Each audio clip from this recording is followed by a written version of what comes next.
seluruh sidang jemaat Tuhan yang sedang dalam perjalanan. Tuhan jaga lindungi sertai mereka, tibakan mereka di tempat ini bersama-sama dengan kami. Terima kasih Tuhan, kami akan mengawali ibadah kami ini dengan pengucapan syukur dan memohon penyertaan Tuhan. Hanya di dalam nama Tuhan Yesus Kristus, haleluya, amin. Penyertaan Tuhan segalanya. Terima kasih Tuhan.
kembali Bapak Ibu.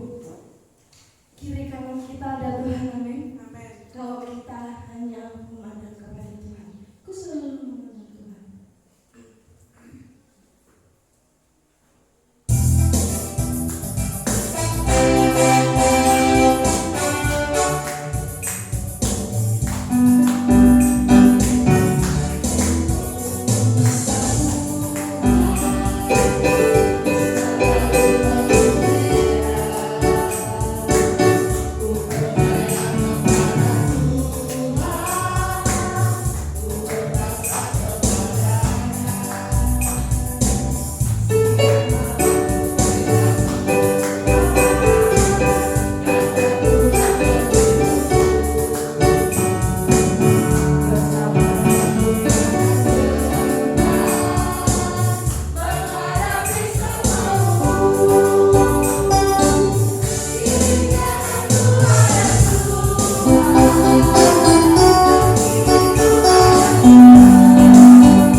Bersatu kasih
Puji Tuhan, selamat pagi, selamat berbakti dalam kasih Tuhan Yesus Kristus. Haleluya, saudara.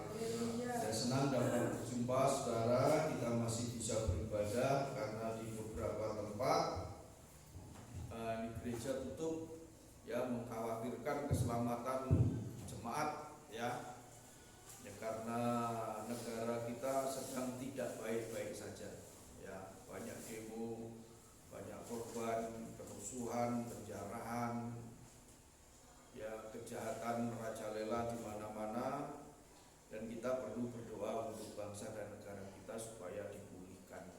Amin, saudara. Jadi kita bersyukur di desa jauh dari kota. Kalau di kota mungkin kita bisa jantungan, ya. Tetapi di sini aman-aman saja, polseknya juga aman, semua berjalan dengan baik. Kita patut mengucap syukur kepada Tuhan. Saudara, ada damai di dalam hidup kita. Amen. Ya, ini anak saya memberitahu dia tidak bisa ibadah tatap muka, dia ibadah online. Ya, karena di Surabaya suasana juga cukup mengerikan juga, ya. Makanya TP Tunjungan Plaza kemarin tutup jam 7. Ini orang bilang kok Tengaren jam 7, ya saudara, ya, takut penjarahan dan lain sebagainya. Tapi dibalik semuanya itu kita percaya bahwa ada kuasa kegelapan, roh jahat yang menguasai hati manusia, yang melakukan kekerasan, pencurian, perampasan dan lain sebagainya yang merugikan banyak orang. Mari kita membaca firman Tuhan di dalam surat Ibrani 12. Kita membaca surat Ibrani 12, saudara.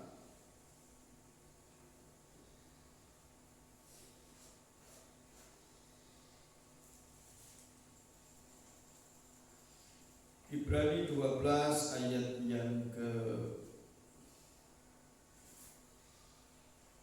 11 mulai. Memang tiap-tiap ganjaran pada waktu ia diberikan tidak mendatangkan sukacita, tetapi dukacita. Tetapi kemudian ia menghasilkan buah kebenaran yang memberikan damai kepada mereka yang dilatih olehnya. Sebab itu kuatkanlah tangan yang lemah dan lutut yang goyah, dan luruskanlah jalan bagi kakimu, sehingga yang pincang jangan terpelecok tetapi menjadi sembuh. Berusahalah hidup damai dengan semua orang dan kejarlah kekudusan, sebab tanpa kekudusan tidak seorang pun akan melihat Tuhan. Jagalah supaya jangan ada seorang pun yang menjauhkan diri dari kasih karunia Allah, agar jangan tumbuh akar yang pahit, yang menimbulkan kerusuhan dan yang mencemarkan banyak orang. Janganlah ada orang yang menjadi cabul atau yang mempunyai nafsu yang rendah seperti Esau, yang menjual hak kesulungannya untuk sepiring makanan. Sebab kamu tahu bahwa kemudian ketika ia hendak menerima berkat itu, ia ditolak, sebab ia tidak beroleh kesempatan untuk memperbaiki kesalahannya, sekalipun ia mencarinya dengan mencucurkan air mata. Saudara, kalau kita membaca firman Tuhan ini, ada banyak hal yang bisa kita renungkan di dalam firman Tuhan. Kadangkala tidak ada kesempatan kedua untuk kita memperbaiki diri. Ya, di dalam ayat yang terakhir itu, sebab tidak beroleh kesempatan untuk memperbaiki kesalahannya, sekalipun ia mencarinya dengan mencucurkan air mata. Ini Esau. Saudara, jadi ingat bahwa ada kesalahan yang kita buat, kadangkala tidak ada kesempatan untuk kita memperbaiki diri. Ya, ini yang harus kita pikirkan. Kalau bisa manusia jangan buat kesalahan yang fatal. Ya. Hari-hari ini kita melihat karena ketidakpuasan yang menimbulkan banyak kerusuhan, kecemburuan sosial, Sementara banyak orang menderita cari pekerjaan sulit, yang satu dipameri dengan penghasilan satu hari 3 juta. Kita cari satu hari 50.000 saja kadang tidak nemu ya saudara. Masyarakat yang di bawah sambil ya turut pinggir jalan ya saudara berjam-jam mungkin tidak dapat 50.000. Kalau dapat 50.000 ya puji Tuhan. Dan itulah yang menimbulkan kecemburuan sosial karena media sosial yang begitu terbuka. Orang berpikir kok enak ya kerjaannya duduk tidur etrel-etrelan dengan partai satu dengan partai yang lain hasilnya segitu. Ya habis etrel-etrelan makan bareng, makan enak, ya hanya seperti di panggung sandiwara saja. Orang akan berpikir demikian sekarang ini saudara. Karena adanya banyak partai, banyak kepentingan ya saudara untuk membesarkan, membiayai partai mereka, dan itulah yang terjadi di dalam bangsa dan negara ini. Tetapi saudara ada juga orang yang mulai kecewa. Nah itu kan dulu yang saya pilih, tetapi setelah dapat gaji sekian juta kok nggak pernah sampai ke tangan saya lagi, cuman hanya 100.000 sekali saja waktu dia nyalonkan diri. Ya mungkin begitu. Ada kekecewaan, timbul akar pahit di dalam hidupnya. Wah, kok hanya kenal waktu butuh saja, dan itulah yang menjadi bahan perenungan di dalam kehidupan kita saudara. Dan Bapak Ibu saudara yang dikasihi oleh Tuhan, tapi saya tidak menyinggung atau menyampaikan hal itu hanyalah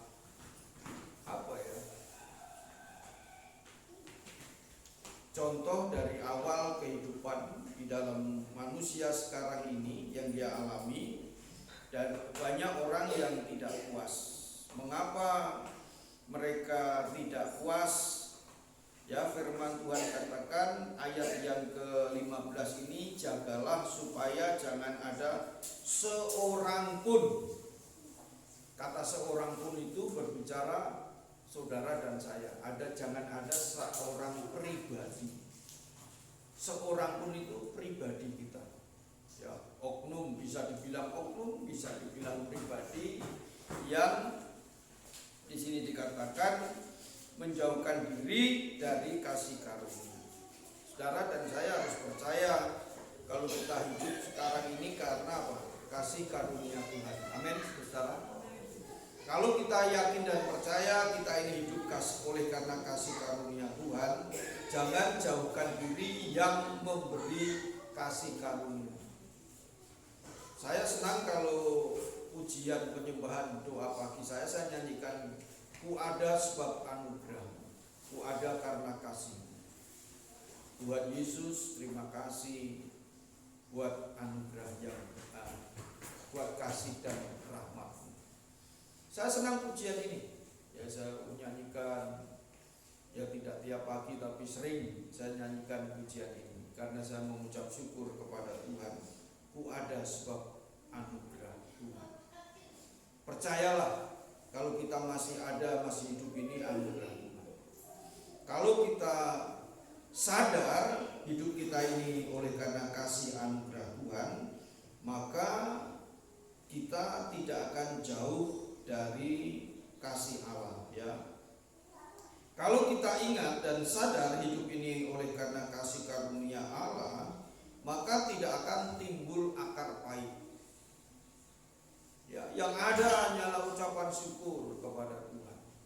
Yang ada kita ingin hidup lebih baik lagi, tidak menimbulkan kerusuhan, saudara yang dikasihi oleh Tuhan. Karena kalau orang punya akar pahit, ya saudara yang dikasihi oleh Tuhan, dampaknya itu kerusuhan. Ya, agar jangan tumbuh akar pahit. Jadi akar pahit itu benih. Ya, kalau kita pelihara akar pahit itu akan tumbuh berakar. Kalau semakin berakar, mengakar, akan sulit untuk kita cabut. Ya saudara, akar pahit itu benih yang bisa mempengaruhi kehidupan kita. Dan akhirnya ini saudara, buah dari akar pahit itu adalah firman Tuhan katakan apa? Menimbulkan kerusuhan dan mencemarkan banyak orang. Ini seperti yang sekarang sedang terjadi, kerusuhan dan pencemaran banyak orang. Ya, banyak orang mungkin berpikir ini pendemo, perusak, perusuh. Banyak orang kan, kalau satu orang nggak akan berani karena ini kekuatan besar dan mencemarkan banyak orang hari-hari ini, disoroti. Oh itu begini, itu begitu, ini salahnya dia, salahnya A, B, C, D, E dan sampai Z. Ya, saudara. Banyak orang yang dicemarkan. Dan ini saudara yang dikasih oleh Tuhan, karena orang itu menjauhkan diri dari kasih karunia Allah. Kita mengucap syukur ya, masih hidup tenang di desa, jauh dari dari provokator, dan kita bisa menikmati hidup tenang, tidur dengan tenang kalau cara berpikir kita tidak terpengaruh dan melihat media sosial. Wah, ini saudara saya di Semarang ikut demo atau enggak, ya saudara saya yang di Solo ikut demo apa enggak, jadi korban atau enggak, anak saya yang di Surabaya jadi korban apa enggak, dan lain sebagainya. Kita bisa tenang ya kalau kita semuanya serahkan diri ya kepada Tuhan hidup ini. Di sini katakan firman Tuhan memberi nasihat-nasihat penting. Memang segala sesuatu itu ada masanya ya. Ayat yang 11, memang tiap-tiap ganjaran pada waktu ia diberikan tidak mendatangkan sukacita. Tadi kita berbincang-bincang dengan beberapa jemaat, ya ini gara-gara omongan saja ini. Ya memang omongan itu omongan itu akan diingat sampai orang itu mati. Tapi saya berharap omongan saya yang positif, yang firman Tuhan saja yang saudara ingat sampai mati ya. Jangan omongan saya yang menyakitkan karena nggak sepaham dengan saudara.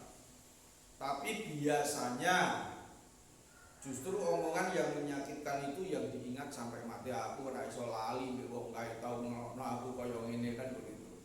Firman Tuhannya lupa. Ya pada saudara. Karena apa ya? Karena setan ingin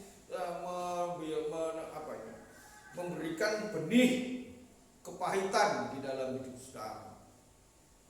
Ya, yang akan menimbulkan kerusuhan dan mencemarkan banyak orang. Biasanya seperti itu. Nanti saya sampaikan firman Tuhan, jangan diterima yang negatif ya, terimalah yang positif. Orang yang tidak bisa terima kebenaran firman Tuhan, dia hatinya akan sakit, dia akan kecewa. Kenapa itu pendeta menyampaikan hal itu? Padahal maksud dan tujuannya, saudara yang dikasih oleh Tuhan, supaya kita ini masih ingat kasih karunia Allah yang membawa kita sampai hari ini. Kita masih bisa beribadah, ini kan kasih karunia Allah. Amin, saudara. Banyak gereja ditutup ini hari-hari ini karena situasi tidak kondusif atau tidak aman. Ya bersyukur saudara, jalan dibantu, diperbaiki, baik, aman, lancar. Ya saudara yang dikasih oleh Tuhan, kita tidak. Ya kemarin saya mendapat WhatsApp teman saya tinggal di Rumah Susun Jakarta. Teman seangkatan waktu sekolah Alkitab. Dia katakan ketika orang yang tinggal di Rumah Susun keluar dari Rumah Susun, dibegal, HP-nya diminta, uangnya diminta, kendaraannya mau diminta, dan orang-orang yang begal itu massal. Dia katakan ini antek-anteknya DPR, katanya begitu. Padahal orang rusun itu orang-orang yang ekonominya tidak banyak, saudara. Tinggal di Rumah Susun itu sama dengan orang yang kontrak rumah itu ya, nyewa rumah ya Mas Dono ya. istilahnya kan begitu. Dan ini orang banyak yang ngawur sekarang. Makanya lebih aman tinggal di rumah. Saya juga memberi nasihat kepada anak saya karena saya ingat ya buah hati saya, kamu tinggal di asrama saja, tidak usah keluar karena situasi Surabaya nggak aman, ya. Dan kami tetap berdoa yang mendoakan anak-anak dan mendoakan saudara semuanya dalam perlindungan Tuhan, ya saudara. Jadi keluar dari rumah susun dibegal. Ini orang rusun nih, rusun itu kan rumah susun. Ya. Kalau rusun itu kalau kita, ya ini orang-orang yang ekonominya ya bukan mau merendahkan orang, bukan yang belum mampu membeli rumah secara di Jakarta kan begitu. Ya rumah apa ya namanya, rumah kreditan atau cicilan. Ya, kalau dia jadi anteknya di PR kan nggak mungkin tinggal di situ, pasti di apartemen, sudah lain levelnya kan. Tapi itu dibegal ya. Ini teman saya cerita, sampaikan ke grup sekolah Alkitab Batu, lebih aman. Lalu orang itu pulang ke rusun jadi aman. Oh, yang begal rupanya tahu ini orang rusun rupanya. Dan akhirnya orang rusun berjaga-jaga, undang kodim tentara ya. Sudah banyak orang nganggur sekarang. Dan itulah yang nyata di dalam dunia ini. Kita hanya bisa hidup mengandalkan kasih karunia Allah saja di dalam hidup ini. Amin, saudara. Kasih karunia Allah boleh melindungi kita, jangan jauhkan diri dari kasih karunia Allah. Cara untuk kita tidak menjauhkan diri dari kasih karunia Allah itu, saudara yang dikasihi oleh Tuhan, adalah dengan cara hidup beribadah kepada Tuhan. Ya, kita ibadah ini mendekatkan diri kita kepada kasih karunia Allah. Saudara tidak beribadah, ada alasan, walaupun saya tidak ke gereja, saya di rumah tetap berdoa. Ya, saudara berdoa itu mendekatkan diri kepada Tuhan dengan kepada kasih karunia Allah. Lalu ada orang menjawab, kalau cara berpikirmu seperti itu, buat apa gereja dibangun? Ya kan? Buat apa tempat ibadah yang lain dibangun kalau kamu hanya cukup beribadah di rumah saja, berdoa di rumah saja? Apakah nanti waktu kamu meninggal yang mendoakan, yang menguburkan orang rumahmu saja? Kalau keluargamu mau menikah, apa yang menikahkan juga orang rumahmu saja? Kan enggak, saudara. Kita ini perlu hidup berjemaah. Amin. Ya, berdoa di rumah itu harus setiap hari, bahkan kewajiban. Kita wajib berdoa di rumah, karena saudara lebih lama di rumah daripada di gereja. Ya kan? Tapi itu saya yakin hanya hanya diplomasi orang yang tidak mau berjemaah atau di dalam gereja beribadah bersama-sama. Ya saudara yang dikasih oleh Tuhan, pasti akhirnya orang itu diam. Kalau kita jawab dengan intelektual juga, ya kita berdoa. Kalau nggak di rumah, sudah di gereja nggak mau, di rumah nggak mau berdoa, ya kebacut kan begitu, nemen ya kan gitu. Walaupun hanya mengakui supaya enak didengar, saya di rumah juga berdoa. Ya saudara, dan ini perlu kita renungkan. Dan saya seringkali melihat tanda-tanda orang yang mengucapkan demikian, itu ada benih akar pahit yang sudah bertumbuh di dalam hidupnya, mulai berakar itu. Ya, perlu dicabut itu saudara, cara berpikir itu. Ya, cara berpikir seperti itu harus dicabut, dibuang. Itu akar pahit. Pasti ada kepahitan, mungkin di gereja pernah bersinggungan dengan jemaat yang lain, atau dengar firman Tuhan dari pendetanya yang membina, membimbing dia setiap minggu tersinggung dengan firman Tuhan, bisa juga. Tapi firman Tuhan katakan kita harus, ya di dalam ayat selanjutnya ini, saudara, ketika kita terima didikan ajaran Tuhan, memang kadang tidak enak untuk kita terima, duka cita, ya, tidak sukacita yang kita terima, tetapi duka cita, ya, kalau memang hidup kita nggak benar, pasti ada orang yang mendidik kita benar, kita nggak terima, kita sudah punya prinsip yang tidak sama, ya pandang saudara, pasti kita terluka. Kok nggak sepaham ya dengan saya orang ini? Pasti saudara terluka. Saya pun juga begitu. Kalau orang tidak sepaham dengan saya, mau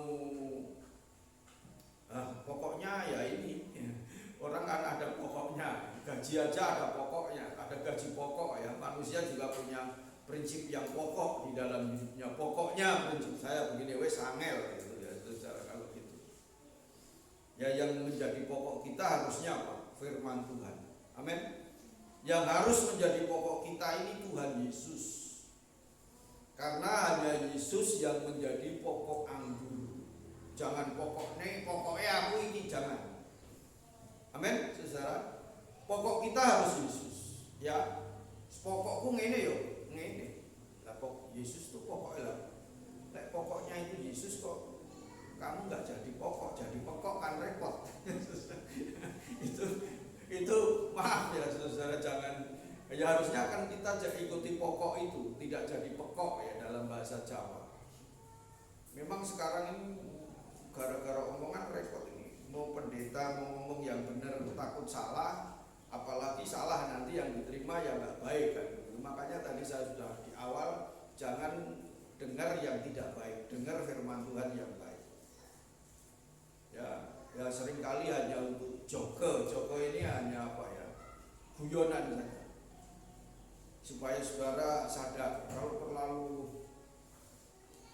bisa frontal, marah besar, ya jangan. Kita punya prinsip pokoknya aku ini ya, pokoknya itu yang harus kita menjadi dasar hidup kita, pokoknya Tuhan Yesus. Amin. Ya, kalau kita tidak berpokok pada Tuhan Yesus, ya tadi yang saya ucapkan, jadi pokoknya bukan pokoknya. Ya pokoknya kowe kuwi kaya ngono kuwi. Artinya begitu. Pokoknya aku ki ya kaya ngono kuwi, lek nganggo pokoke dhewe gitu lho, saudara. Ora ning gereja ya ora apa-apa. Ya saudara yang dikasih oleh Tuhan. Ada orang yang berkata begitu. Pokoknya aku ning omah sembahyang. Ya orang yang memandang itu bukan pokoknya dia, pokoknya dia, ya saudara. Saudara bisa menangkap enggak? Ada orang yang berprinsip begitu, enggak 1-2 orang. Tapi saya berharap bukan jemaat di tempat ini. Ya saya punya saudara yang begitu, saudara kandung saya, saudara dekat saya, dia punya prinsip begitu, enggak, pokoknya aku ora ning gereja. Ya itu pokoknya, ya kuwi pokokmu gitu, saya bilang. Ya kan begitu. Nah nanti anaknya mau menikah juga melibatkan gereja.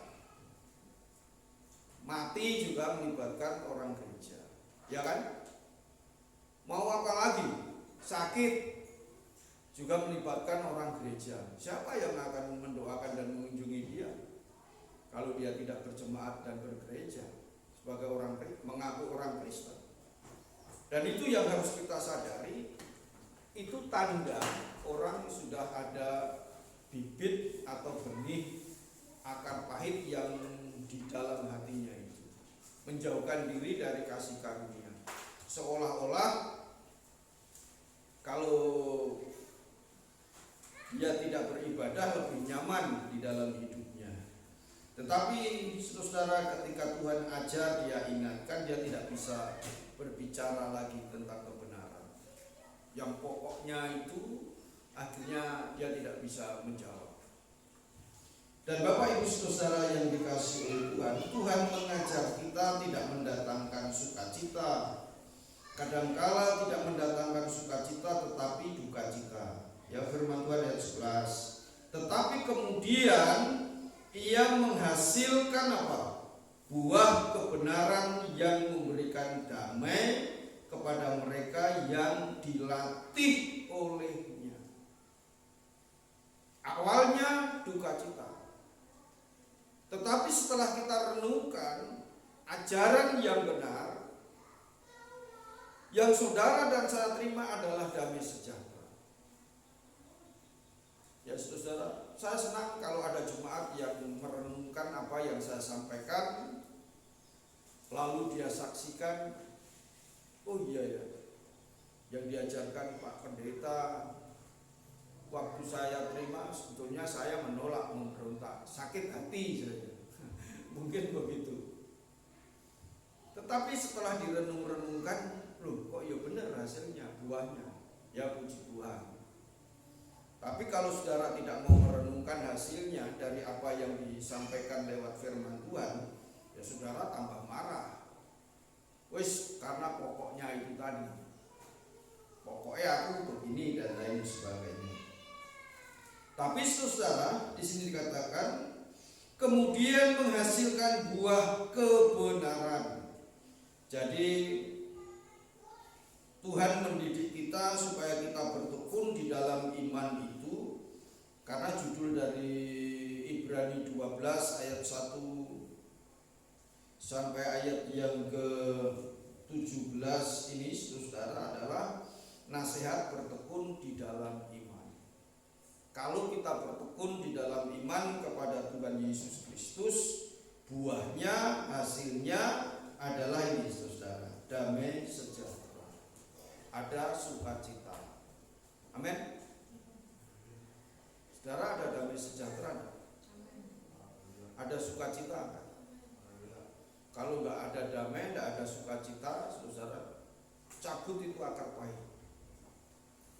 Karena itu yang menjadi penghalang dalam hati kita untuk menikmati kasih karunia Allah, ya, yang membuat kita nanti malah jadi pengaruh yang tidak baik, kerusuhan dan pencemaran. Aku gak seneng aku ajarannya Pak Daud kayak orang marahi loro hati ya, malah begitu. Itu akar pahit, gak mendatangkan damai sejahtera. Tapi saya sadar kalau ada orang yang seperti itu, sebetulnya bukan orangnya yang sakit hati, tapi kuasa kegelapan, penguasa di udara yang menutupi mata hati dan pikiran orang itu, sehingga tidak ada damai sejahtera, tidak ada sukacita. Tapi kalau kita dengar firman Tuhan, lalu kita renungkan ya dengan baik, lalu hasilnya apa sih firman Tuhan yang saudara dan saya terima? Ya ini saudara, kita yakin bahwa firman Tuhan katakan tidak akan pernah kembali dengan sia-sia, ya kan? Amin, saudara. Firman Tuhan itu tidak akan pernah kembali dengan sia-sia, pasti ada hasilnya. Ya hasilnya salah satu itu sukacita, salah satu hasilnya adalah kedamaian di dalam hidup kita. Jadi kalau saya menyampaikan firman Tuhan sesuai dengan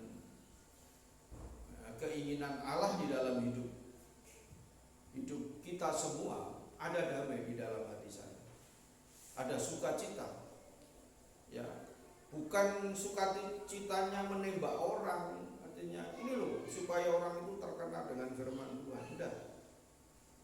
Karena untuk menyampaikan firman Tuhan itu ada pergumulan.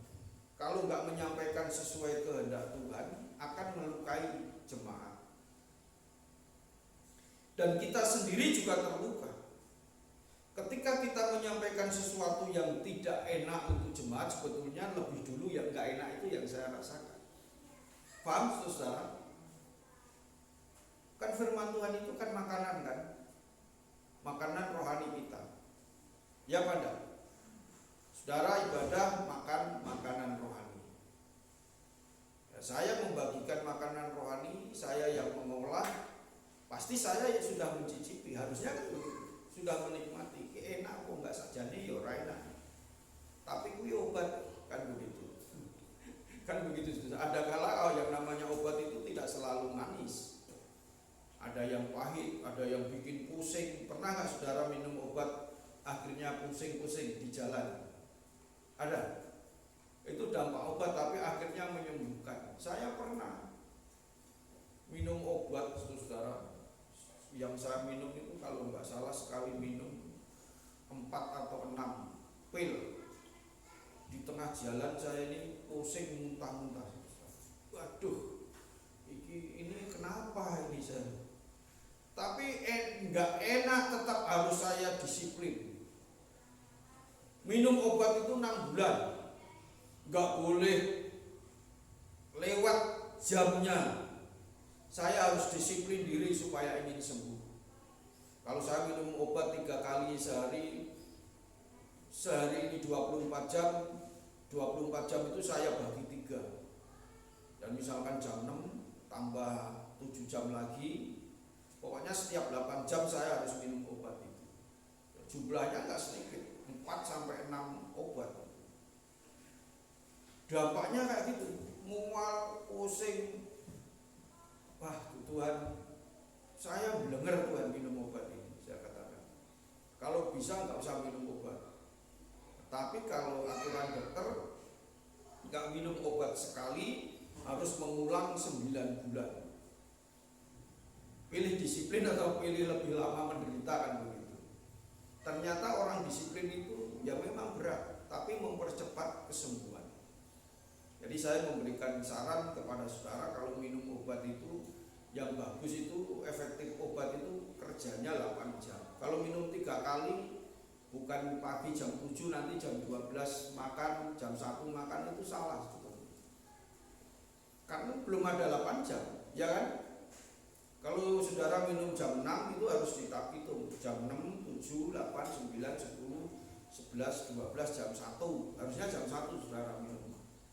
Nanti setelah jam 1 jam hitung lagi 8 jam dari 1 itu. Pokoknya 24 jam dibagi 4. Seringkali orang-orang kan nggak ngerti, pokoknya minum sehari 3 kali ya, sesudah makan kan begitu. Itu nggak efektif, susah. Ya karena saya dapat petunjuk nasihat dari teman saya dokter, ya saya lakukan, ternyata benar, lebih baik itu. Jamnya kalau bisa, kalau minum obat saudara dikasih jam ini, jam sekian. Saya yakin saudara lebih cepat sembuh daripada yang ngawur, sekalipun minum obat 3 kali sehari. Paham saudara? Ini kesehatan ya, kesehatan jasmani. Kesehatan rohaninya ya disiplin terhadap firman Tuhan. Ya, firman Tuhan itu saudara yang dikasih oleh Tuhan, kita juga harus ya disiplin dengan firman Tuhan, arahan firman Tuhan di dalam diri kita yang akan menghasilkan damai sejahtera bagi mereka yang dilatih olehnya.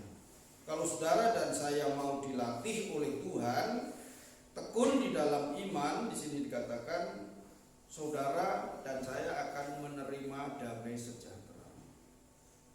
Maka oleh sebab itu, jadilah orang yang bisa dilatih dan mau dilatih. Amin. Saya harus belajar juga, belajar dilatih.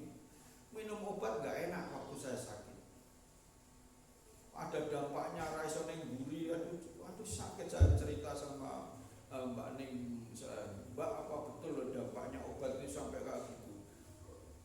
Saya sembuh tapi ada yang membuat saya menderita lagi. Sampai satu penyakit lagi, penderitaan timbul lagi, diajar ya saudara. Dari situ saya belajar pengalaman. Oh Tuhan, paling enak ini orang sehat ya. Saudara, paling enak itu orang sehat daripada orang sakit. Orang yang sehat hatinya lebih baik daripada orang yang sakit hatinya. Amin. Ya. Kan begitu. Sekalipun ada lagu lebih baik sakit gigi daripada sakit hati. Orang yang sakit gigi bisa sakit hati kok. Ya pada orang yang sakit gigi itu bisa sakit hati kalau tetangganya nyetel tik banter ya, tambah cemut-cemut, tambah cakep itu penyakitnya, ya loro hati kan repot. Yang paling enak orang sehat yang penting. Dan Bapak Ibu saudara yang dikasihi Tuhan, kalau kita menerima damai sejahtera yang daripada Tuhan, maka di sini dikatakan apapun yang menjadi pengaruh, ayat 14 ini, Berusahalah hidup damai dengan semua orang dan kejarlah kekudusan, sebab tanpa kekudusan tidak seorang pun akan melihat Tuhan. Firman Tuhan ajarkan supaya kita ini hidup selalu berusaha. Bukan hanya berusaha untuk pemenuhan kebutuhan hidup secara jasmani yang sekarang yang bisa menimbulkan kecemburuan sosial, membandingkan nasib saya kok kurang baik, tidak baik dibanding dengan orang itu dan lain sebagainya. Tetapi saudara, kita harus berusaha, ya. Yang pertama, damai dengan diri sendiri. Kalau hidup kita ini ada damai sejahtera di dalam hidup kita, maka kita tidak perlu cemburu kepada orang lain, apalagi cemburu sosial. Tanda-tanda orang yang tidak ada damai di dalam hidupnya itu menjadi kepoker. Tahu maksud kepoker itu? Orang yang selalu ingin tahu tetangganya ini punya apa, letaknya kulkas di mana. Saya ini heran. Saya kadang ketawa, orang itu ceritakan letak kulkas saya itu di sini, menghadapnya ke sini. Dan waduh, itu uangnya kurang kerjaan apa piye ya. Ya untungnya dia tidak tahu isi kulkas saya, ya. Mau isine mek banyu tok, banyu es, tidak tahu. Kalau menghadap ke jalan katanya pamer, ya sudah. Padahal cop-copan yang berfungsi yang harus menghadap jalan. Waduh, neng desa dan kebacut tenan ya, saudara yang dikasih oleh Tuhan. Dan tanda-tanda orang yang suka kepo itu sebetulnya hatinya nggak ada damai. Dia ingin urusan orang lain tahu, tetapi dia sendiri nggak bisa mengurus dirinya sendiri. Itu tanda-tanda orang stres sebetulnya. Ya saya dengar saja berita-berita